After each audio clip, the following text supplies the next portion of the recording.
mga kaibigan, magandang hapon. Yan, mga kaibigan, na ano na naman, punta kami sa sentro. Yung inahing baboy namin, naglandi na naman kasi. Kaya dadalhin namin doon sa breeder para maano siya, maabalan. Sayang din kasi yung landi niya kung hindi namin pa habalan or paano sa breeder kasi naglandi siya.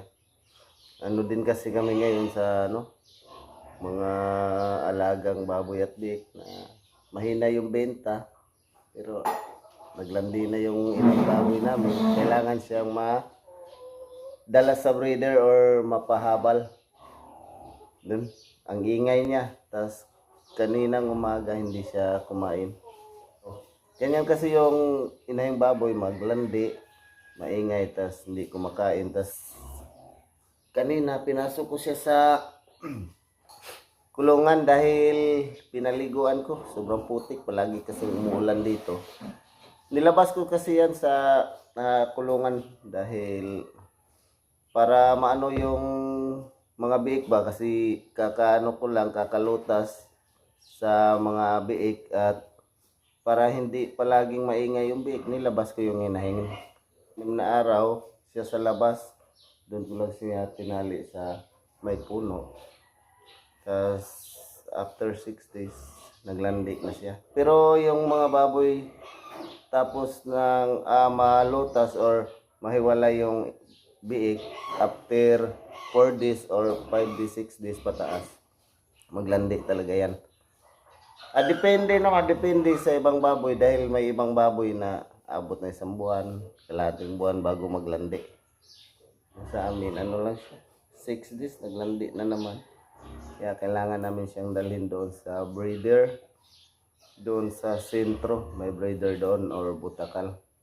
Kaso ano kasi ngayon, noong una nag-alaga kami ng inahing baboy, may kinukuha kaming breeder, tatawagan lang or pupuntahan, tas sila na yung pumupunta dito. Ikakarga lang nila yung breeder sa tangkal-tangkal. Pero ngayon, bawal pa na. Dito sila na yung papasok dito. Ngayon ayaw na kasi, binabawal na yan. Kailangan daw kung dito sa Barangay Tuburan, dito lang daw din yung baboy paikot-ikot, bawal lumabas, bawal magano.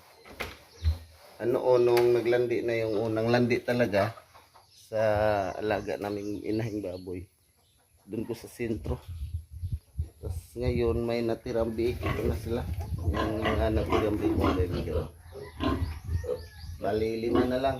Pero ano sila, mabilis silang lumaki at maliliksi yan. Yung 4 niyan nabenta, tapos yung isa kinuha sa breeder. Kailangan naman naming magpahabal. Ito na yung inahin. Pinakain ko na to, maaga kong pinakain dahil iiwan namin to ng isang gabi, tas kinabukasan ko namin.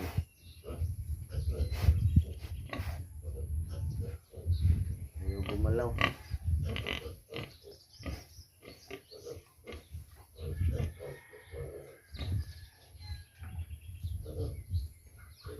Pag dinidiin mo ay ano na siya, hindi na mag-ingay ba.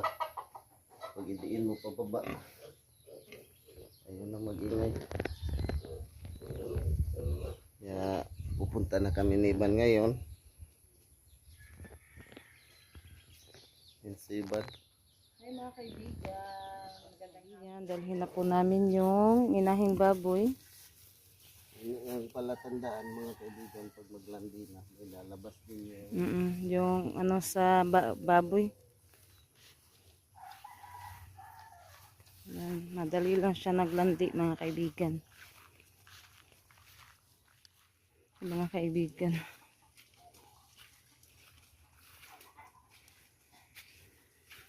Ang daanan, sobrang putik.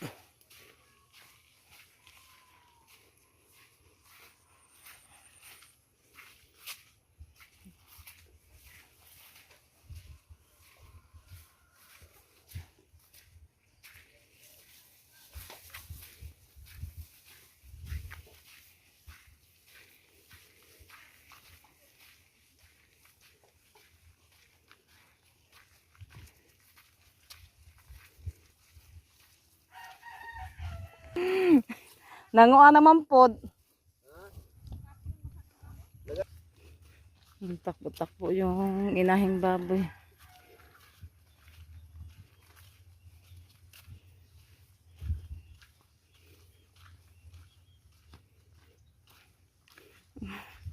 Kuyawan na Junjun.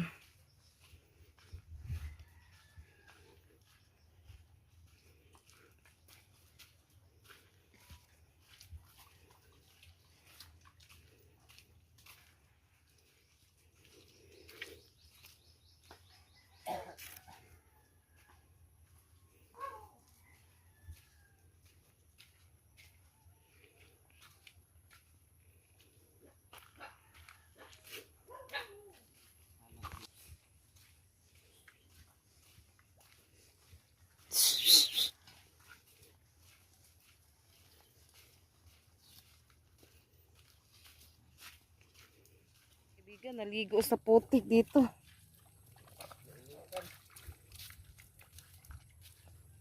Yan, natalsikan yung ano ko. Harsunis.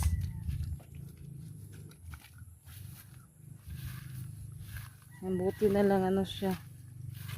Hindi na mainit kasi ano na ngayon hapon.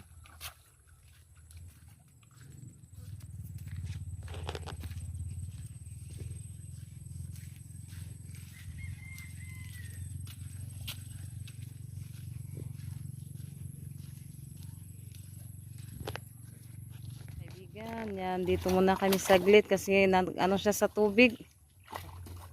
Nagtuna. Sobrang dumi na. Yan, paano muna kami dito.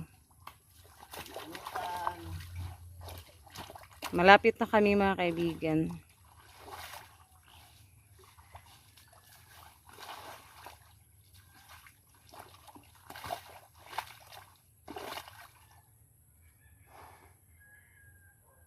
Nagtuna yung ano niya.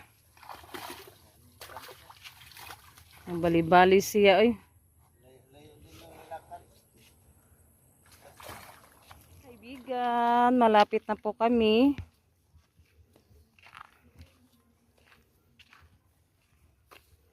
Yan, dito po yung bahay nila mga kaibigan yan. Yung may kulay blue yung trapal. Mao ba na siya dyan, no?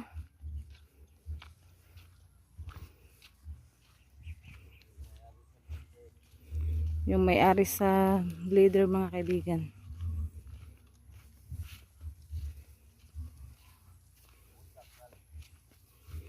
Tawag sa amin botakal.